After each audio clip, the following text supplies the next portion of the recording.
With a name like Mr. Terrific, he must be a pretty great guy, right? If you've only seen him in the trailers for Superman, you don't know the half of it. Quite literally, there are two of them. Here's what's so terrific about these misters. We're gonna get into the comics history of Mr. Terrific in just a minute, but first, a warning. According to actor Eddie Gathegi, who plays the Michael Holt version of Mr. Terrific in Superman, he'll have a whole different personality in the film. He told the DC Studios Showcase official podcast, "It's not the comics." Gathegi clarified that there's definitely comics influence on the character's backstory, but the film version's personality evolved on set. I didn't even know what was going to happen until we did it. Gathegi explained that he screen tested for the part, and usually when an actor screen tests for a role they land, they play it the way they did in the tests. But that's not what happened for him on Superman. Eddie Gathegi said that while shooting scenes on set, he and director James Gunn found a take that was more interesting, complex, and a little bit more unhinged. Unhinged is a particularly odd way to describe a character who, in the comics, always seems to have things under control. Way before Michael Holt became Mr. Terrific, the first character to take on the name was Terry Sloan. He first appeared in Sensation Comics issue 1 in 1942. Terry's a child prodigy who not only designs planes for the Navy at the age of 10, but also beats up the mobsters who try to steal the plans for his inventions. He easily bests chess masters. He graduates high school at 11, finishes college after a year, and goes on to win numerous athletic awards. He's a real all-rounder. By the time he's a young adult, Terry becomes depressed because he's already accomplished everything he wanted to. He even considers killing himself, but then he sees a woman named Wanda Wilson jump off a bridge and saves her life. Wanda explains that her little brother has turned to a life of crime, so Terry puts on a costume and challenges the kid's boss to a series of challenges, winning them all. The kids name him Mr. Terrific, and he starts a club for them, the Fair Play Club, to keep them away from crime. Fair play becomes Terry's motto, and he wears it on his costume. He doesn't have any superpowers, but is incredibly athletic and smart, taking on the nickname the Man of 1,000 Talents. Mr. Terrific spent much of his early days like most other Golden Age superheroes, fighting suit-wearing mobsters and money-grubbing businessmen. One thing that set him apart, though, was that both the civilian identity of Terry Sloan and Mr. Terrific were well-known celebrities. In one story from Sensation Comics issue 18, some crooks tried to take advantage of his notoriety, writing into a local radio station to have Mr. Terrific on their shows to sell war bonds. Assuming that Mr. Terrific is at the studio, the crooks take the opportunity to commit crimes during the radio programs. But Mr. Terrific quickly deduces their plan and gets some other talented fellows to appear on the radio show in his place, while he deals with the burglaries and apprehends the hoodlums. The story makes sure to note that even the criminals advocate for buying war bonds. That's Golden Age comics in a nutshell. We've got to step up the sale of war bonds to $1 billion every month.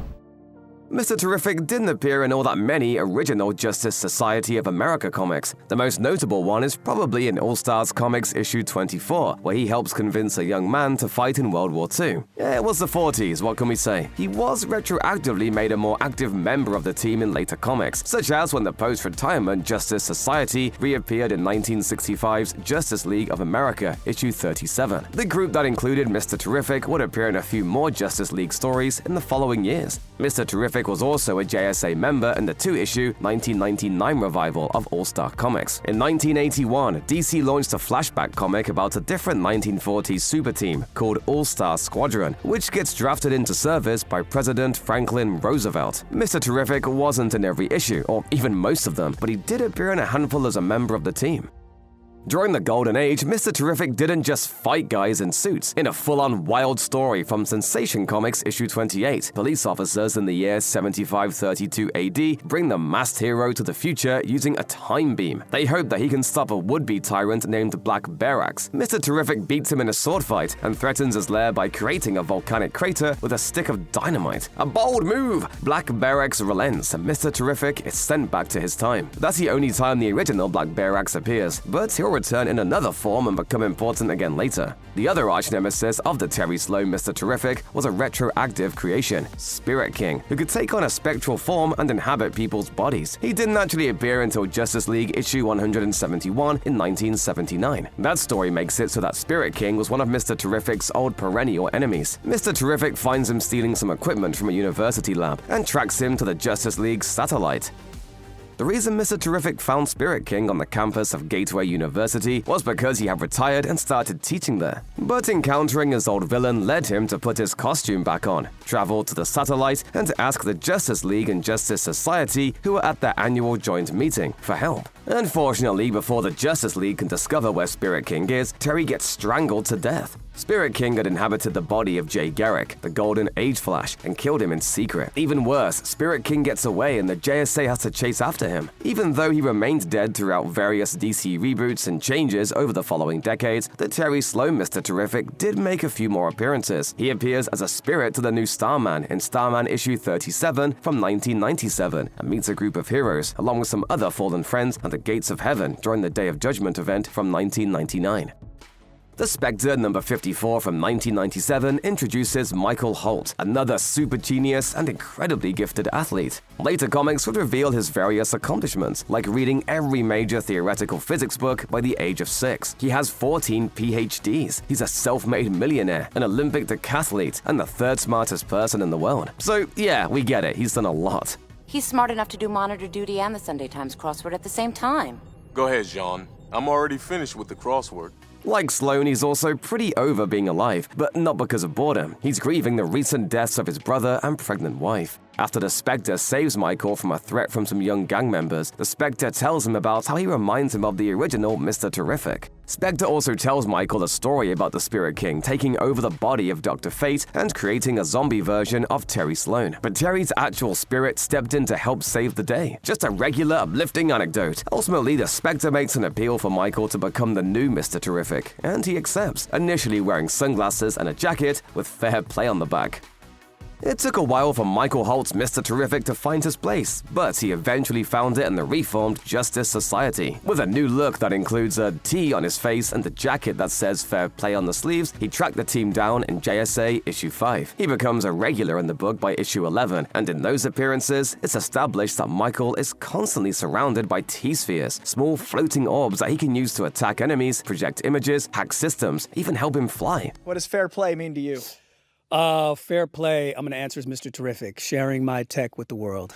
It doesn't take long for Michael to reach a leadership position in the team. After a fight with Black Adam leads the team to call for an election for a new chairman, they select Mr. Terrific as the guy, even though he wasn't running. Now that's a win. He continues to serve as the JSA chairman until they disband due to the events of the Infinite Crisis series.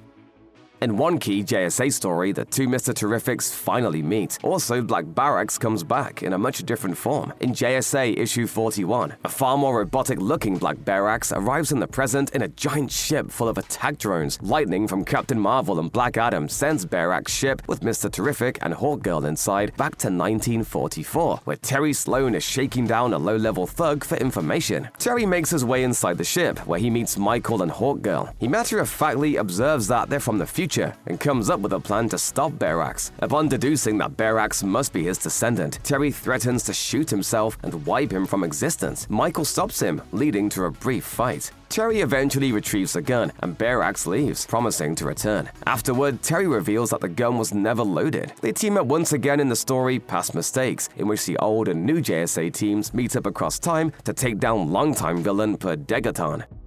As we mentioned, the JSA disbands an Infinite Crisis, but Michael quickly gets put onto another team, the one Batman assembles to take out the AI satellites gone rogue that's causing all the trouble, Brother Eye. Because of his mask, which is molecularly bonded to his face, Mr. Terrific is invisible to other technology. He's thus able to infiltrate the satellite and tamper with its propulsion system to knock it out of orbit. On the journey, Michael meets some bonds with Black Lightning and continues his friendly rivalry with Batman. Also, during Infinite Crisis, Michael joins a group of second-string heroes who band together to fight a huge group of escaped villains in the Villains United one-shot.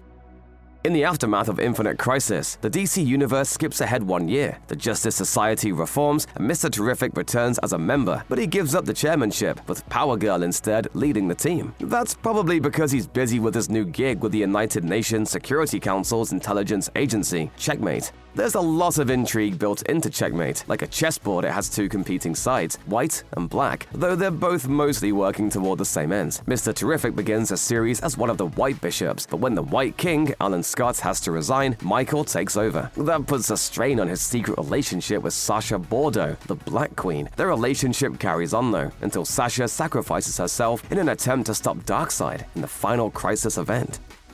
In a 2009 story in Justice Society of America, Mr. Terrific dies. Almost. As the rest of the team attempts to save Wildcat from the B-list villain Tapeworm, Michael stays behind in his lab to do some work. A new recruit, all-American kid, who is apparently under some sort of mind control, approaches and repeatedly stabs Mr. Terrific in the back. The rest of the team returns to find Michael near death, rushing him to the infirmary, where Dr. Midnight performs surgery. Meanwhile, other members of the JSA interrogate all-American kid, who insists he doesn't remember what happened. Though Dr. Midnight tries everything he can, he ultimately declares Michael dead. But Dr. Fate attempts to revive Michael with sorcery, and that approach ultimately works. The newly revived Mr. Terrific figures out that All-American Kid was the villainous Kid Carnival the entire time, just pretending to be mind-controlled, and takes him down using his T-spheres.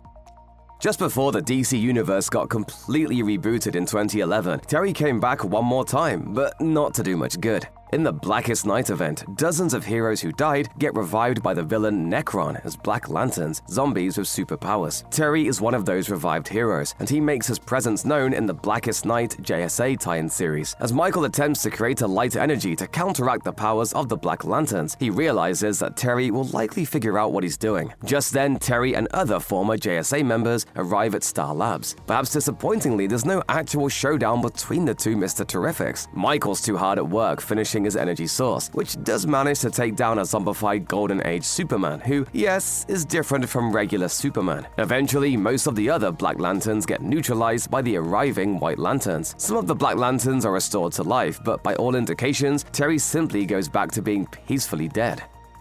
Both versions of Mr. Terrific have appeared on DC TV shows, though one much more than the other. Terry has only appeared in non-speaking roles. He can be seen in a painting of the JSA in an episode of Smallville, and he briefly appears on Batman, the Brave and the Bold as a Justice Society member. Michael Holt's Mr. Terrific has been in far more. He's in several episodes of Justice League Unlimited, where he ends up taking on a leadership role after Martian Manhunter resigns. He's also in an episode of Beware the Batman, but his most charming appearance may be on Justice League Action, where he was voiced by comedian Hannibal Buress. And I'm so humbled to be here today, dedicating the new Mr. Terrific Research Center.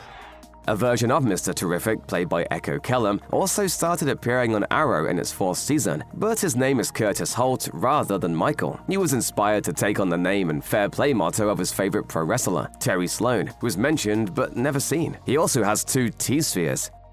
When DC relaunched its entire continuity with the New 52 in 2011, the Michael Holt version of Mr. Terrific was front and center, getting a solo series for one of the coveted 52 launch titles. He looked slightly different, his jacket was gone, and the fair play motto went from being on his sleeves to tattoos on his arms. He got glowing red eyes too. The series also plays him up much bigger as a businessman. His origin changes a bit too. While his pregnant wife, Paula, still dies in a car accident, it isn't the Spectre who inspires him to become a hero. It's a future version of his son, Aaron, who was kidnapped from the womb. The Aaron storyline never got resolved in the New 52 Mr. Terrific series because it was cancelled after just 8 issues. Nobody got back around to it until 2023, when Michael's son, who it turns out is not named Aaron but is in fact named Jeffrey, returns in The Flash issue 799. It's revealed that his kidnapper was Darkseid's Lieutenant Granny Goodness, who also abducted and trained several other children as an attack force. Michael brings him back to Earth, and Jeffrey moves in with his dad. He hasn't really been seen since.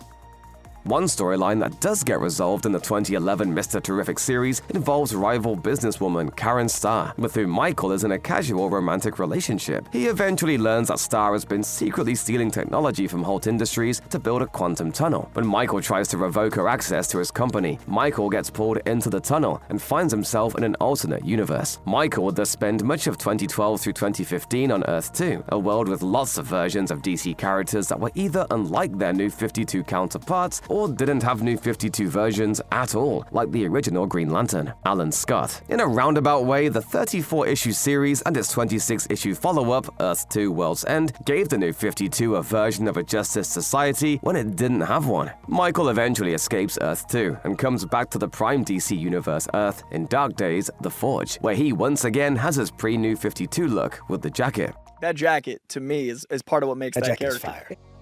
After helping to hold back the forces of the Dark Multiverse in Dark Knight's Metal, Michael assembles his own team in the Terrifics Issue 1. Upon learning that his company had been bought out from under him by Simon Stagg during his absence, Mr. Terrific attempts to stop some experimentation on Metamorpho. In the process, Michael, Metamorpho, and Plastic Man get sucked into a portal to the Dark Multiverse. This just keeps happening to the poor guy. While in the Void, the trio meets Phantom Girl, filling out their team for 30 issues of science adventure. The Terrifics doesn't hide its Fantastic Four inspiration, and it cements Mr. Terrific's role as essentially the Reed Richards of the DC Universe. Mr. Terrific, Mr. Fantastic, it all fits! But of course, Michael still got his own story. In the Terrifics Issue 13, he meets Ms. Terrific, his Earth 23 counterpart, who is a version of his wife Paula. In her world, it was Michael, not her, who died in the car crash. She even joins the team for a while, but gets called for a greater purpose when she acquires reality-altering powers and wings after being pulled into a time vortex. Classic breakup. That friendly rivalry between Batman and Mr. Terrific comes from them each knowing how smart the other is. In the Strange Adventure series from 2020, Batman has to decline a request to look into what space adventurer Adam Strange may be hiding. There's a conflict of interest because Strange is his friend. So who does he call? The guy who he knows is just as good at figuring things out as him, Mr. Terrific. What Michael discovers is indeed pretty huge. What initially seems to be Strange covering up war crimes in a space conflict is really a much bigger cover-up. Not only had Strange made a deal with an alien race called the Pix to sell out Earth, he had also faked his daughter's death. Upon reading Michael's letter laying all this out, Strange's wife, Alana, kills Strange in a struggle. Alana and Mr. Terrific travel to space to stop the invasion and save her daughter. After the Terrifics ended, Mr. Terrific started occasionally dropping in on the Justice League. He appeared but only briefly in the first issue of the 2018 Justice League series. He continued to show up throughout the series, usually in a support role, as what seems to be a reserve member of the team. He looks to be playing a bigger role in the 2024 Justice League Unlimited series, where he has largely helped direct the action from the League's Watchtower. Michael also took part in a recent reboot of the Justice Society. In the 2022 Justice Society of America series, he spearheads the effort to select new team members. One of those team members is Quiz Kid, a relatively new creation who has been retconned into being the original Mr. Terrific sidekick from the 1940s. Mr. Terrific seems to have left the JSA behind for the Justice League now, though. Though most of his comics history has been with the Justice Society, it seems like Michael Holt will also be throwing in with a version of the Justice League on film in Superman. Though they're called the Justice Gang in the marketing for the film, the team he joins alongside Hawkgirl and Green Lantern, Guy Gardner, seems to most resemble Justice League International, given that it's headed by tech mogul Maxwell Lord. With Holt's position as the head of a technology company of his own, it'll be interesting to see if he winds up butting heads with Lord. Considering that Lord has turned out to be a villain in the comics on more than one occasion, it seems likely. Maybe he'll start up his own Justice Society or throw in with some other version of the Justice League. Either way, he better avoid portals to other dimensions. They love the guy.